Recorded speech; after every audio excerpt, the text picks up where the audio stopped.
بسم اللہ الرحمن الرحیم۔ میرے عزیز ساتھیوں، آج میں آپ کو نظر کے متعلق کچھ مسائل بتاؤں گا۔ کوئی بھی مسلمان اپنے مقصد کو حاصل کرنے کے لیے کسی نیک عمل کو اپنے اوپر لازم کرے۔ کوئی شخص یہ کہے کہ میرا فلاں کام ہو جائے گا تو میں 10 روزے رکھوں گا، یا میرا فلاں کام ہو جائے گا تو 10,000 اللہ تبارک و تعالیٰ کی راہ میں خرچ کروں گا، یا میری حج کی قرآن اندازی نکل آئے تو میں اللہ تبارک و تعالیٰ کی راہ میں اتنا خرچ کروں گا یا روزے رکھوں گا۔ اس کو منت کہا جاتا ہے۔ قرآن مجید میں ارشاد ہے وَلْيُوفُوا نُذُورَهُمْ، اپنی نظر یعنی منت کو پورا کریں۔ اگر اس شخص کا کام ہو جائے اس کے بعد اس کو 10 روزے یا خیرات جو بھی اس نے منت مانی تھی وہ اس کے اوپر لازم ہو گئے، واجب ہو گئے۔ اب اگر اس کو پورا نہیں کرے گا تو گناہگار ہوگا۔ اور یہ بات ذہن میں رکھیں کہ ہر کام کے لیے منت ماننا ضروری نہیں۔ مثلا ایک شخص نے منت مانی کہ میرا فلاں کام ہو جائے گا تو میں 10 روزے رکھوں گا، یا 10,000 روپے خیرات کروں گا، صدقہ کروں گا، تو اللہ کے فضل سے اسی دن یا دوسرے دن اس کا کام ہو گیا۔ اب وہ شخص یہ نہ سمجھے کہ ہر کام کے لیے منت ماننا ضروری ہے، اور یہ سمجھے کہ منت ماننے سے ہی کام ہوتے ہیں۔ اللہ تبارک و تعالیٰ کو اصل سمجھے۔ دوسری بات یہ ہے کہ ایمان اور اعتقاد میں کمی نہ آ جائے، کیونکہ بہت دفعہ اللہ تعالیٰ کی طرف سے کبھی آزمائش ہوتی ہے، کبھی امتحان کا سلسلہ ہوتا ہے، تو اس میں اللہ تبارک و تعالیٰ کی حکمت ہوتی ہے۔ انسان منتظر ہوتا ہے کہ میرا فلاں کام ہو جائے، لیکن اللہ کی شان نہیں ہوتا۔ کچھ دن کے بعد اس نے نظر مانی تو وہ کام ہو گیا، تو وہ یہ نہ سمجھے، نظر کو بنیاد نہ سمجھے، بنیاد اصل اللہ تبارک و تعالیٰ کی ذات کو سمجھے۔ اب یہ بات ذہن میں نہ رکھے ہمارے کام جو ہیں وہ نظر سے ہی پورے ہوتے ہیں، نظر کے علاوہ پورے نہیں ہوتے۔ یہ ذہن میں رکھنا چاہیے کہ نظر کے علاوہ بھی ہمارے کام اللہ تبارک و تعالیٰ پورے کرتے ہیں۔ تیسری بات یہ ہے کہ مسلمان کے لیے اپنے کاموں کو حاصل کرنے کے لیے جو اصل راستہ شریعت نے دیا ہے وہ ہے دعا کا راستہ اور صلاۃ الحاجات کا راستہ۔ تو مسلمان سب سے پہلے اللہ سے دعا کریں، صلاۃ الحاجات پڑھیں، اور اللہ تبارک و تعالیٰ اس کی دعاؤں کو قبول فرمائیں گے۔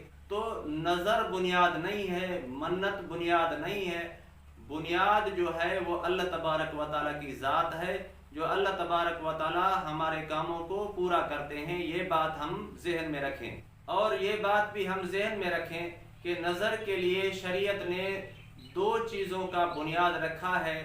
پہلی یہ چیز کہ تعداد، اور دوسری ہے ترتیب۔ کوئی شخص یہ کہے کہ میرا فلاں کام ہو جائے گا تو میں 10 روزے رکھوں گا، تو اب اس کو 10 روزے رکھنے ہیں، یعنی اس سے کم نہیں رکھنے، چاہے وہ ایک کر رکھے، چاہے وہ مسلسل رکھے، یعنی 10 کو پورا کرنا ہے، تعداد کو پورا کرنا ہے۔ دوسری ہے ترتیب، یعنی کوئی مسلمان یہ کہے کہ میں مسلسل 10 روزے رکھوں گا، اب اس کے اوپر مسلسل 10 روزے لازم ہوں گے۔ اور نظر کے لیے وقت اور جگہ اور خاص چیز کا معین کرنا بھی ضروری نہیں ہے۔ پہلی بات یہ ہے کہ وقت کا مقرر کرنا، کہ میرا فلاں کام ہو جائے گا تو میں محرم الحرام کے 10 روزے رکھوں گا، یا محرم الحرام کے روزے رکھوں گا۔ اب اس کے اوپر محرم کے روزے لازم نہیں ہے، اب اس کے اوپر 10 روزے جو اس نے معین کیے تھے وہ لازم ہوں گے۔ اگر اس کو محرم کی فرصت نہ ملی تو سفر میں بھی رکھ سکتا ہے، ربیع الاول میں بھی رکھ سکتا ہے۔ دوسری بات ہے منت ماننے کے لیے جگہ کا بھی اعتبار نہیں ہے۔ کوئی شخص یہ کہے کہ میرا فلاں کام ہو جائے گا تو میں کعبۃ اللہ شریف میں قرآن مجید کا ختم نکالوں گا، تو اب اس کا کام پورا ہو گیا۔ اب یہ پریشان ہے کہ کعبۃ اللہ شریف میں قرآن مجید کو کیسے پورا کروں؟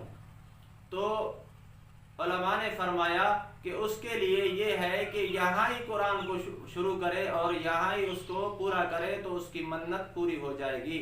تیسری چیز یہ علماء نے لکھی ہے کہ کسی چیز کو مقرر کرنا۔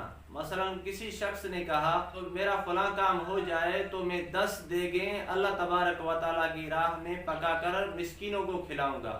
اب اس کا کام پورا ہو گیا، تو اب اس کے اوپر 10 دیگوں کا لازم نہیں ہے، چاہے کہ وہ 10 دیگوں کی قیمت ادا کرے، چاہے 10 دیگیں مسکینوں کو کھلائے، چاہے 10 دیگوں کا سامان کسی غریبوں میں تقسیم کر دے، تو کسی چیز کا معین کرنا یہ بھی منت کے لیے لازم نہیں ہے۔ اگر کسی شخص نے یوں کہا کہ میرا فلاں کام ہو جائے تو میں 1000 روپیہ کعبۃ اللہ میں تقسیم کروں گا، اب اس کا کام ہو گیا تو اس کو کعبۃ اللہ میں 1000 روپیہ تقسیم کرنا ضروری نہیں ہے۔ اب اس کو 1000 روپیہ تقسیم کرنا ضروری ہے، لیکن محل کا ہونا ضروری نہیں ہے کہ کعبۃ اللہ میں تقسیم کر دے، جہاں اس کو آسانی لگے وہاں اس کو تقسیم کر دے۔ شریعت نے امت محمدی میں آسانی کی ہے۔ ایک شخص نے یوں کہا کہ میرا فلاں کام ہو جائے تو میں اللہ کی راہ میں گائے کو ذبح کروں گا یا بھینس کو ذبح کروں گا، گائے کو ذبح کروں گا یا بھینس کو ذبح کروں گا، تو اب اس کو بھینس بھی نہیں مل رہی، گائے بھی نہیں مل رہی، تو کیا کرے؟ تو علماء نے لکھا ہے کہ اگر بھینس نہیں مل رہی، گائے نہیں مل رہی، تو 7 بکریوں کو خیرات کر دے تو اس کی منت پوری ہو جائے گی، اسی چیز کا ہونا لازم نہیں ہے۔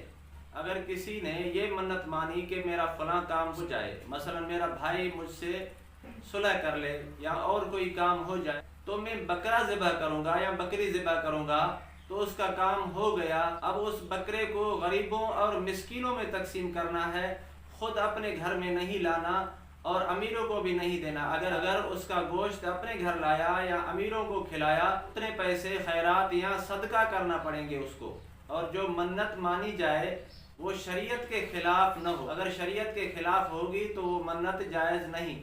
مثلا کوئی شخص یہ کہے کہ میرا فلاں کام ہو جائے تو میں فلاں جگہ ناچ کراؤں گا یا گانے بجاؤں گا یا رقص کراؤں گا، تو یہ کام خلاف شرع ہے، تو یہ منت گناہ ہے، ایسی منت کا شریعت میں کوئی اعتبار نہیں۔ اگر کسی شخص نے یہ منت مانی کہ میرا فلاں کام ہو جائے تو میں فلاں پیر کی قبر پر چادر چڑھاؤں گا، تو یہ منت بھی جائز نہیں ہے، خلاف شرع ہے۔ یا فلاں پیر پر جاؤں گا، وہاں ٹھہروں گا، 10 دن ٹھہروں گا، تو یہ خلاف شرع ہے، ایسی منت ماننا شریعت میں جائز نہیں ہے اور گناہ ہے۔ تبارک و تعالیٰ سے دعا ہے کہ اللہ تبارک و تعالیٰ ہم سب کو دینی مسائل سیکھنے کی توفیق عطا فرمائے۔ وما علینا الا البلاغ۔